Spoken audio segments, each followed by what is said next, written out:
Hey everybody, Andrig with Andrig's Aircooled technology. Wanted to make a quick video beginning of the year here. Actually meant to make this video probably the first week of January, but as many of you know, we had to evacuate for the Marshall wildfire out of our house. Miraculously, our house was not destroyed like many of our neighbors, but and we had some more complications with my father, who fell ill and passed away on the 16th.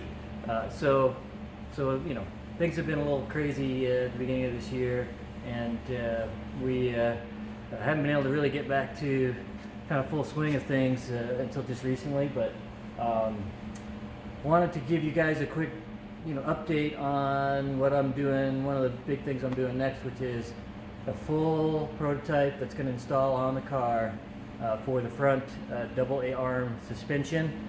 And here's all the parts for that, or at least 99% of the parts for it. And I'll kind of walk through some of this stuff. We're going to use in the prototype, these are FK bearing hind joints for the control arms.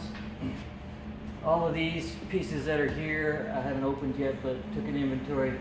These are all going to be parts for spindle, along with obviously the spindle spuds, as you can see here. The front bulkhead is here. I've got these fixtures, copper pieces. Obviously they won't go into the suspension system, but it's a fixture for welding some of the pieces together that are needed. We've got the ball joints and all of the associated things there. Up here, we're going to have to customize the tie rods. So here's some just new tie rods for the rack and pinion, and we're going to have to customize these in terms of length. So we'll be like splitting these and welding them back together to the appropriate length that's necessary. We've got new ones for that. And I did make a design change earlier. If you guys remember, in the previous video I had the rack and pinion in the front. I did go ahead and move it to the back. A couple of reasons for that. It turned out there really wasn't, unless I did some kind of crazy design changes that I just weren't really happy with, a way to really do it front mount and not modify the steering column. So it turned out that there really wasn't the right room to do that. Now there is a company in the UK that actually has something like that for a Beetle, and they, but I'm looking at their design, not real happy with it for the second reason, which is then you get into your steering is actually anti-Ackerman, right? So now instead of going around when you go around the corner and you're turning, instead of the outside wheel turning slightly more than the inside wheel, you actually have the opposite, right? Fine for a race car. A lot of race cars are anti-Ackerman. You look at like Formula One cars, they're anti-Ackerman, but that's not what we're trying to do here. We're not trying to build a Formula One race car, right? So I felt it was actually a lot better to have Ackerman steering angle for a street car anyway. Obviously that's what the Beetle already had, so no changes there, or Carmen Ghia, any Type 1 or Type 1.4 in Carmen Ghia's case. So we went backward. Well, that means obviously more things for steering column. Having said that, I think what I'm going to be able to provide in the kit here, we're going to make it, so we'll know. I have in one of the tubes back there, cardboard tubes, there's actually a 22 millimeter tube. The steering columns are 22 millimeter tubing, so I've got a 22 millimeter tube. So I found a good supplier for metric tubing that's not super expensive. A lot of metric tubing is like outrageously expensive. They actually had a really good price. Wasn't actually much more expensive than an SAE equivalent type of tubing, which of course wouldn't be the equivalent in actual measurement, which is important because you're going to have to add a bearing. So here's a couple examples of, I didn't make these, but these are just examples of what goes into a Super Beetle.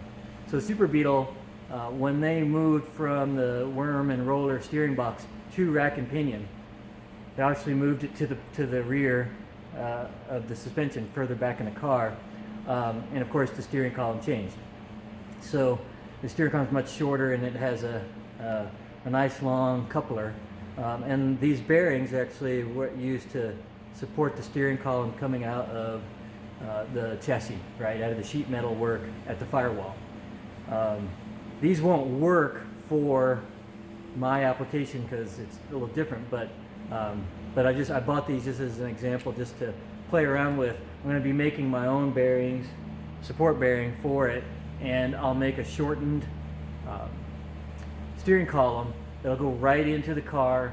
You'll be able to preserve your old steering column. If you ever want to switch back to a beam suspension with a normal steering box, you'll be able to take your old steering column innards, right, put those back in place, install it, take out my stuff, and you'll be able to restore the car right back to original if you want to. So so we'll be, you know, pretty much a bolt-in solution, very much patterned after the Super Beetle. So so you'll, in the kit will come this, in the kit will come the actual steering column with appropriate adapter in the front for the steering wheel, with the appropriate adapter for the steering coupler to the rack and pinion. So that's the other thing that's nice, is the Rabbit rack and pinion steering,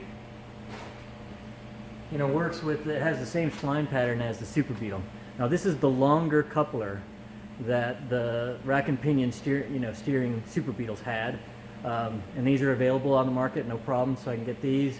I have adapter fit in here for the end of the steering column, and of course it fits right onto the rack and pinion, so no problem there. So steering shouldn't be a problem. This thing has a tremendous angle that it can work at with its length and the way these joints are. Much greater angle than the earlier model Super Beetle couplers that are also on the market that are shorter than this, because the steering column was significantly longer. So we'll have the support mechanism in place. We've got a good supplier for the steering column, and I have reverse engineered the steering wheel part, so your steering wheel bolt right on, same nut, same washer. Everything will go exactly the way it should go on the car without any problems. You're just replacing the kind of inner guts of your steering column. Not a real difficult job, actually, and since you have to disconnect the steering column anyway to install the suspension system, any suspension system, even a beam, even a new beam, you have to disconnect that stuff.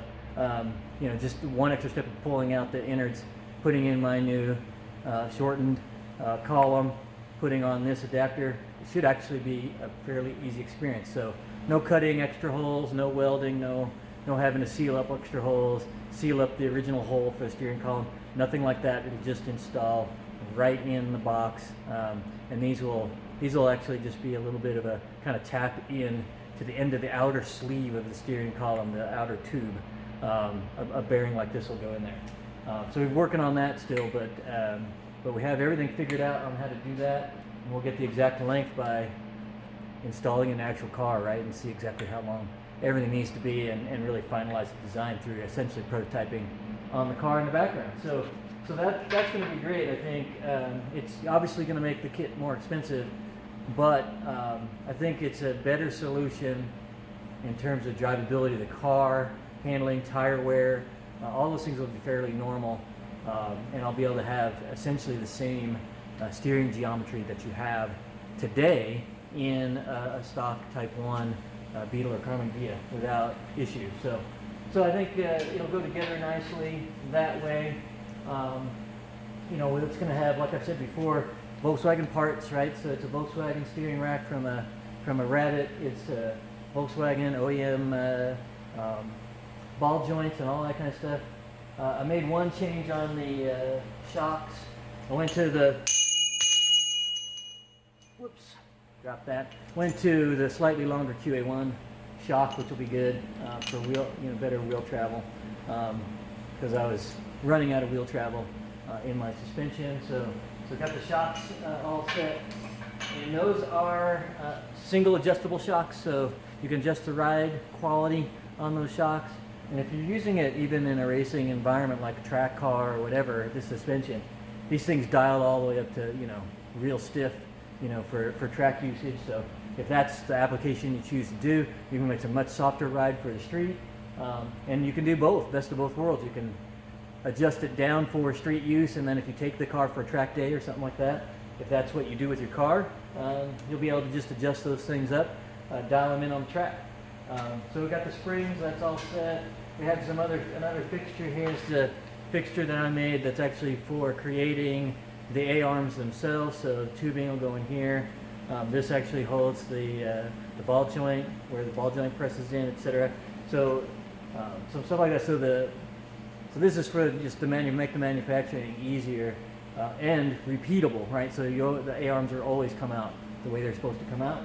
And so that's that. So we've got that. I think basically we're almost ready. Turned out in my inventory I'm missing one part, and I still haven't shipped my two ends for the steering column to make the steering column. But other than that, we're just about there. So I'm actually going to start putting this together later this week. Start welding main the pieces, doing the tube cutting and bending, and start getting it together. And I've got both the pre-66 link pin style frame head and the ball joint style frame head. And what I've done, you probably can't see it here, but the bulkhead, I was able to actually get the design so it would work on both frame heads. So regardless of what car you have, you'll just be able to buy one suspension and it'll fit. And you could remove it from a pre-66 car and put it on a 66 and later car if you wanted to, etc. It'll actually all just bolt right on both. The spacing of the beam bolts, right, which I'm using to bolt the front of the bulkhead on, is wider when they move to the ball joint. But there's enough room between, it's actually wide enough that the link pin holes fit in between. And so I was able to basically put 3 holes there, so you have like an extra hole that doesn't line up depending on what gear you're installing on. But other than that, so there's shop mounts here, pieces for that, and it's like all like a little jigsaw puzzle. I don't know how much of that you can make out in the picture, but make it easy for me to assemble, weld it together, and also have proper room, because I've also got for the heim joints, I've got misalignment spacers in here as well. They're not in the picture here. I'm not sure where I've put the misalignment spacers. I think they're actually on one of the prototypes. They're actually installed on one of the prototypes down below. And I might make my own misalignment spacers, because the misalignment spacers are only available from the UK in a metric. I can get the heim joints in a metric, but I can't get for whatever reason, I can't get the misalignment spacers accepted from the UK. They're pretty inexpensive though, so I might not make them. We'll see how that comes out, but right now I'm just buying them from the UK. Well, for the prototype, that's perfectly fine. I'll make a decision later on, depending on volume and how much upfront it costs. I got to make to bring the cost down to what I need it to be to give you guys a good price on this, comparable to other prices on the market. So we'll see, but it's just one solution, regardless of year, which is nice. All Volkswagen parts, except for obviously the QA1 shocks and that kind of stuff. Even that coupler, this is a Volkswagen part. Steering coupler, custom steering column that will just install right into place without modifying anything in terms of sheet metal work or welding or doing anything. So this will be, I think, really going to turn out to be a nice solution. And I do have the bar for back there in a tube as well for making the sway bar. So sway bar will be included in this too, which is something I was asking you guys about. That'll all be in the box, and that's the other thing I think now I'm remembering. I got to buy the sway bar mounts, but that's kind of later in the process of building this anyway, so I got some time. So yeah, so we're really pretty much ready to go. Suspension system, I think prototype, will be ready probably early next month, installed on the car, hopefully working. And then for you guys that have asked that you wanted to maybe be a beta tester, that'll be kind of next phase. Is I'll make 2 or 3 of these based on whatever I need to do. If there's any changes I need to make here, with all of these parts that I've designed, how it all assembles together, how it goes on the car, how it fits. If I have to make any changes to it, I'll make those design changes, remake those parts that need changes, redo the prototype, and then hopefully build 2 to 3 of these that I can send out to folks out there to actually install in a car and drive around yourselves with them before I ever start putting this thing on the market. So we get some mileage on it, make sure everything seems to work. There's no issues that crop up with installing anything. The spindles are going to be ball joint style spindles, so they'll take the 66 and later bearings, but again, off the shelf parts, same bearings, etc. You'll be able to install the way I've designed the spindles. You'll be able to even install stock brakes, drum brakes, if you want to. It doesn't require that you install a disc brake kit or anything like that. Obviously, any disc brake kit that is for 66 and later will work with this as well. So you'll have basically whatever you want to choose from in terms of being able to run the parts that you want to run with. Now, if you're on a pre-66 car, obviously you can't just transfer over existing brake parts. So that's a little bit of disadvantage for the older cars, but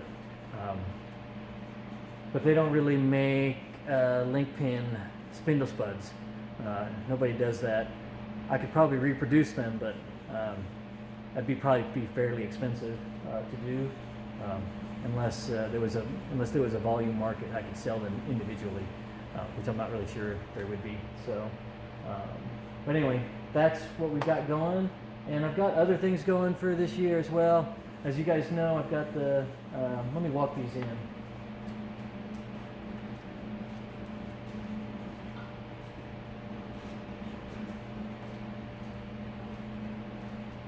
Off camera there for a minute. As you can see, I've got these are the fixed cooling flaps in stock, ready to go, nicely powder coated, won't rust. Comes with the templates for installing those. Of course, got the lightweight cooling fan with the new mounting system as well, so all that is shipping.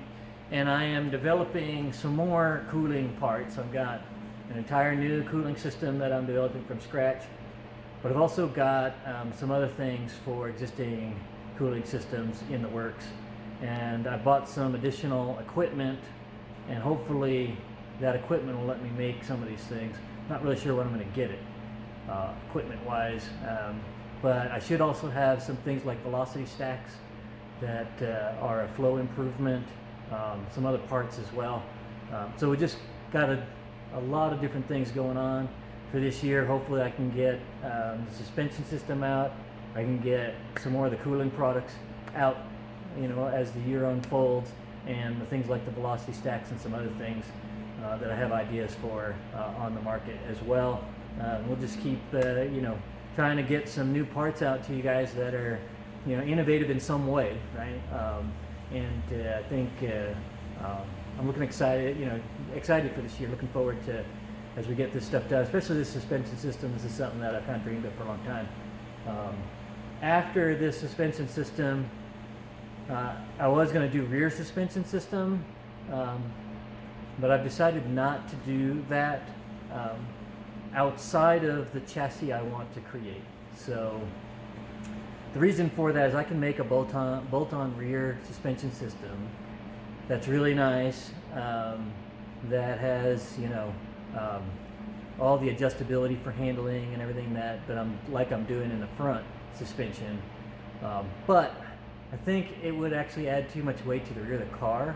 So you're already rear heavy, right? So these cars are roughly 58% rear bias weight, 42% front bias weight, and so adding a lot of stuff that you can bolt on in there, even though you're removing stuff like you would remove the torsion bars, which are fairly heavy parts, but with everything I'm adding, I think everything I would need to add with coilovers and etc.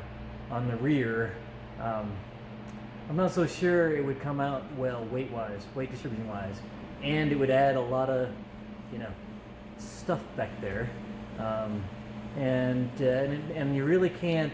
I was thinking initially, well, you could even do things like cut off the certain parts of the rear if you wanted to, but you really can't do that, because part of those things, like where the shocks bolt on, I don't need those for the rear suspension that I have envisioned. I don't need those, but that's where the body also bolts on, right? So you kind of need an alternative for that, and you can't just cut that stuff off, because I wanted to cut that stuff off, give you the option of it, because that gives you an ability to do a more tire back there, slightly more, not a lot more, but slightly more. So with all of that, I'm like maybe I'll just wait on rear suspension and just do it as a part of the chassis that I want to create. So I want to create a full underneath chassis, replace the stock chassis underneath, and that gives me some additional options in terms of what I can do in the front, making it easier to install some additional things I have in mind for these cars, because there's only so much you can do with the original cars in terms of the chassis with certain things I have in mind up front. There's not a lot of room up there, but if I make my own chassis, I can actually free up quite a bit of room. One of the things I want to be able to do is larger gas tank, like being able to support a fuel cell with larger capacity, so you can get more range if you need to. I'm thinking about things like hydraulic clutches, which there's a couple of kits on the market for that, but again, they're hard to fit in places. And I've installed one, in fact, one of the kits on the market, installed it, and it required heavy modification to get installed.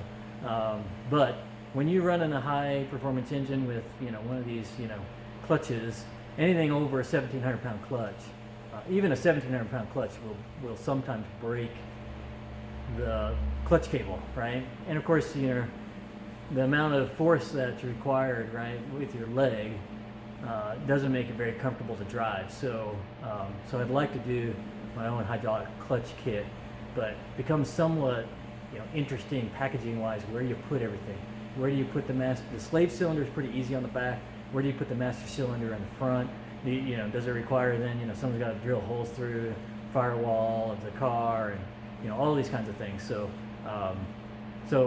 where do you put the reservoir? So if I do my own chassis, I can actually integrate that all in with the fuel system, with everything, all in one shot. So I'd love to do a chassis. That's a big project though, so I don't expect chassis to be ready anytime this year, but I'd love to have, hey, you can just pull out your old pan, you can roll in my chassis, you can put the body on, and you've got now all this new capability, front rear suspension that's a much more modern design, strong as well, because I also consider an off-road chassis versus a street chassis. But we're going to start with a street chassis first. A lot of people have made off-road stuff, so I'm going to start with street chassis because that'll kind of be maybe unique compared to what's out there. So full chassis, rear suspension, front suspension, be able to roll it underneath your car, bolt the body on, done, and now a world of possibilities open up, besides the fact that it'll be a more modern chassis than what's underneath the car. So for people who like that kind of stuff, that's an idea that I have. So I think that's about it for today. I want to show you and kind of talk to you about. And any questions, comments, please leave them. Love to hear your feedback on whether you like kind of what's going on. And I think I've got people lined up for beta testing already. But hey, put your name in the pot if you want. We'll see. Because I do make sure I need to install on a pre-66 and a post-66. I think I have somebody who wants to do it on a Carmen Ghia. That's great because I want to do Carmen Ghia and Beetle. So that's why like 2 or 3 of these need to go out kind of in beta to make sure they install correctly on the various years. There's not issues, and we'll see what happens. But I'm excited about it. Hope you guys are too. Hey, you guys stay safe, and wish you guys all the best. Thanks for all the business last year. Had a good year growing the business. Still not profitable, but hey, we're getting there slowly. Hopefully, as we keep rolling out new products, and you guys are receptive to them, and they sell well enough. we'll have a nice sustainable business here before too long. So appreciate all the business. Thanks again. Talk to you guys later. Thanks. Bye-bye.